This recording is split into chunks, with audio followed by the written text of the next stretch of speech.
Hey, here's the 87 Scirocco. Overall, it's in pretty good condition.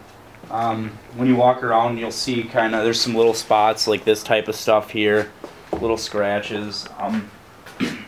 One here on the door. For rust-wise, there's a couple little spots on this side, one here, and one here. About the size of a pencil eraser. That's about the extent of all the rust on the car. The frame body is really solid. It's never seen winter or salt. Previous owner painted the body kit himself. He got a little close here with the buffer, so there's about the last of the blemishes on this side. So not too bad. When you come around, you'll see I have taillights in good condition, everything. This is the rear Euro glass, and this is really rare. It doesn't have the windshield wiper in it. Has the modified US small bumpers and brand new full catback exhaust. When you come around to this side, you can see that there's a little clear coat peeling off here. On this side, that was kind of a problem. Little spots here.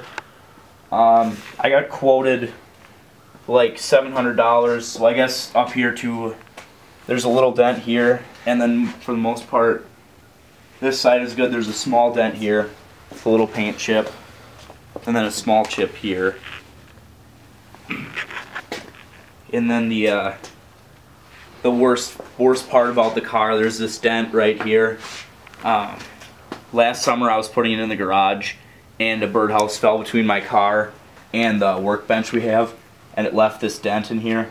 Didn't do too much to the paint really that bad. It kind of spider cracked it here, but I got quoted like $700 to also fix this. This happened when the supercharger blew up from trailering. This little part snapped off here, but I got quoted like $700 to do a full respray of the body kit, fix the dent with the body line without having to get a new fender, and fix all the little blemishes.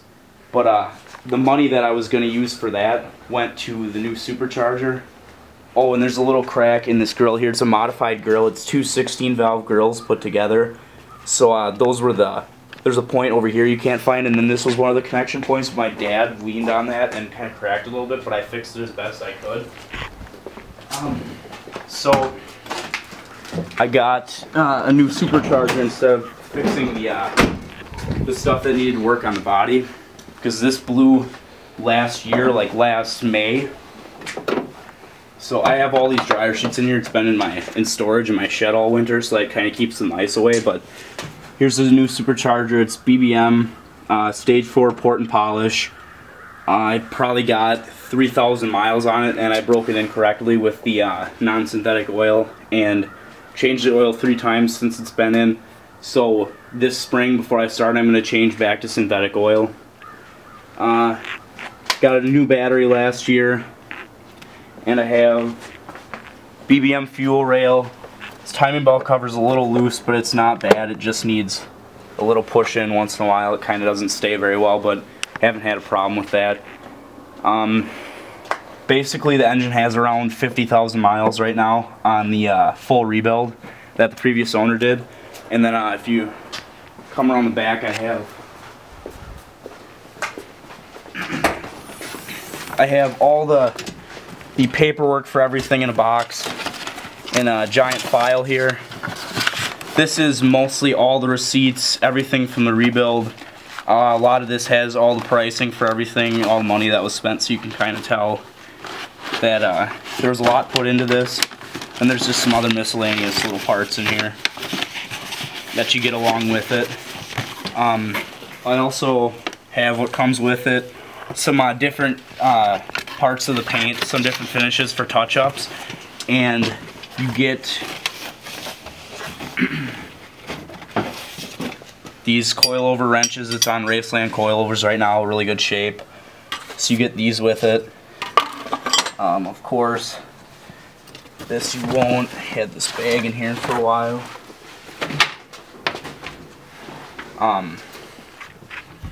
Right now, this is what you use. This is what I'm going to be putting back into it. He always used 10W40 full synthetic Mobil 1, but that's not in it right now. I'm using 10W30 non-synthetic Mobil 1 because I had to break in the supercharger, but we're using that for now.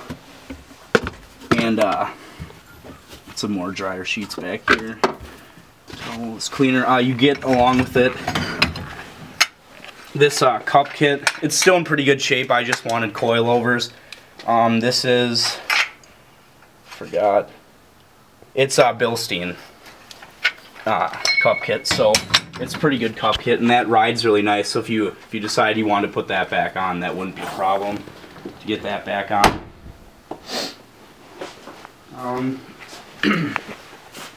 The tires are really good. Wheels are in good shape. There's barely any rash on it. I just polished them actually, and he polished them before I got them, so they're in really good shape. Really no scratches or anything like that. Sunroof, like we talked about before, it's in really good shape. It doesn't leak at all. That one leak I believe is coming through that I told you about, like right in here, because like above the back seats there's a little leak when you're in the car wash, so I think that's where all that's getting through. But you could probably find a piece of weather stripping to put in here. Just never did. I usually wash it by hand, so I don't really have that problem, but when you go through the high pressure washes, water also comes in these corners a little bit. But it wasn't too big of a deal. I just brought a towel and kind of just wiped it down. Wasn't too big of a problem for me. When you go on the inside, the interior is actually in really good shape. The one thing that I would have to say against the interior is that it has a cracked dash. But that's not too bad. There's a guy I knew around here who was selling a dash for like $90, uncracked one, but I never had the money, or really I guess at the time, to get one or the time to put it in. But other than that, the seats, everything, good shape. Back seats, really good shape. No tears or anything like that in this, except right over here on the side. A little bit of that stitching's coming apart, but that's really the only thing wrong with the interior. The rest of it's all in really good shape. It could use a cleaning, to be honest, but that wouldn't be a big deal. Just on the cloth part, it could use a cleaning. Got a little darker, but other than that, carpet's good. Floor mats are in there in good shape. Both the boost gauge works. The supercharger air to fuel gauge works when it wants to. After I put the new charger in, it kind of was a little funky. It still works once in a while, but sometimes it doesn't work as well. What is that, temp in there? Yeah, the temp gauge works fine. Radio works. There's a lockout code, but I believe I have that written down somewhere in case you ever disconnect your battery. You have to unlock your radio, and I figured it out a few times, so I think it's just a stock lockout code. You can look it up online. There's no air conditioning in here. It was taken out to make room for the supercharger, so you do have like heat and defrost, and it does blow. Just heat off the block, so you can defrost your windows if you want to. Flashers work. I'll go around the other side here.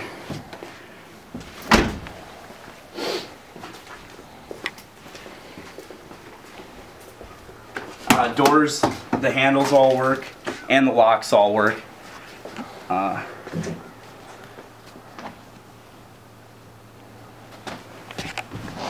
Let's see what we all got in here. Okay, so the speedometer works, tachometer works, gas gauge works, coolant gauge works. The battery light comes on when you turn it on, but that goes off, and the oil light comes on right away, but that goes off. The brights work, that light does. The blinker, it all goes off of one light, so if you put left or right, it all flashes, but that works also. The cigarette lighter does have power, that works. When you put the key in the ignition and you leave it in here, that makes a ringing noise. I don't have the battery hooked up right now, but otherwise I could show you that does work. And I guess I was told it's a more rare sound from the one. There's two different types of ring styles, and I have the one that's a little more rare, I guess. The vents all turn off and on, that all works. Glove box opens, closes fine. That everything works there. Got a little tray. The cigarette tray, this has never been smoked in or anything like that. I never did. Previous owner never did. So that's why the interior, the headliner's in perfect shape. There's nothing wrong with the headliner. Could use a little wipe down, but other than that, it's great shape. Nothing sagging. It's all tight. All really nice. Never smoked in. All four horn buttons work. Blinkers work. Windshield wipers work. Lights work. I just put a brand new HID kit in, so the lights and the brights work. It does, the windshield washer does work. I don't believe I have much fluid left in there right now, but that does work. Trans shifts smooth. He did a lot with that. Basically brand new trans after he did replace things in it. E-brake works really well. Comes off and on. You have a tray under here, and that's pretty nice. You can put things in there, like phone charge or whatever. That's what I always did. There's one little quirk with this. Sometimes when you put the car in reverse, I've owned the car for like 2 years and this has happened to me twice. When you put the car in reverse, like here, once in a while, as you push it in, it's wire must hit or something for the reverse lights. It doesn't have reverse lights. A wire must hit somewhere, and it pops the fuse for the fuel pump. This has happened to me twice. The first time I didn't know what happened, I got it towed. And then just to figure out it was the fuel pump fuse, I couldn't figure it out. And now I know what to do. I usually keep some in here, so it's happened to me before where it's just the second time it popped off again. And I just went, the fuses are all under here, like right under here. And I just pulled it out and put a new fuel pump fuse in, and I was good to go. It started right up, so never had any problems with that. It's tuned for like 93, so I always run 93, and it runs way better. It'll be fine on 87, but I've just found that 93 works a lot better, because that's what it is supposed to technically have. So I guess you could run either if you wanted to. I preferred to run 93 always. 5-speed, everything shifts smooth. I haven't had a problem shifting at all. All the gears are 100%. Their reverse works, of course. That's really smooth. Oh, it has a diesel 5th gear also. So highway cruising, when you're doing 65, you're at like 2,600 RPMs or so, 2,500. It's really smooth, really quiet. Inside and rattly, it's really smooth, really quiet when you're on the highway, which is really nice. It saves a lot on gas too. I usually get around, if you drive, you know, not constantly getting on it all the time, you can get around 32 to 35 miles per gallon, which is really nice. Besides the supercharger, I really haven't had to fix much. You know, the headlights I put in, battery, and all that kind of routine maintenance. The oil was always changed after, you know, 3,000 miles. I really always took good care of this car. I don't know, all this stuff interior-wise, the pieces, everything's all here. Nothing's falling off or anything. Door panels are in really good shape. I broke a window crank handle in here last year, but I took the door panel off and I bought a brand new one off the internet, so that works perfectly fine. This dome light didn't work when I bought it, but I bought a whole new housing and a new bulb and everything, and I reconnected the wires to where they were supposed to go. And this works now I have it set so when you open the door it works, and when you close the door it shuts off. Or you can just put it, if you push it all the way down, you put it on, or if you put it in the middle, then it just doesn't go on, if you want it at all. So, you know, rear view mirror's on pretty well. It rattles a little bit when you're in here sometimes, but for the most part, that's really, really solid. It's nice. You can move it around. You know, do whatever you want with that. Hatch inside the trunk, that was really nice.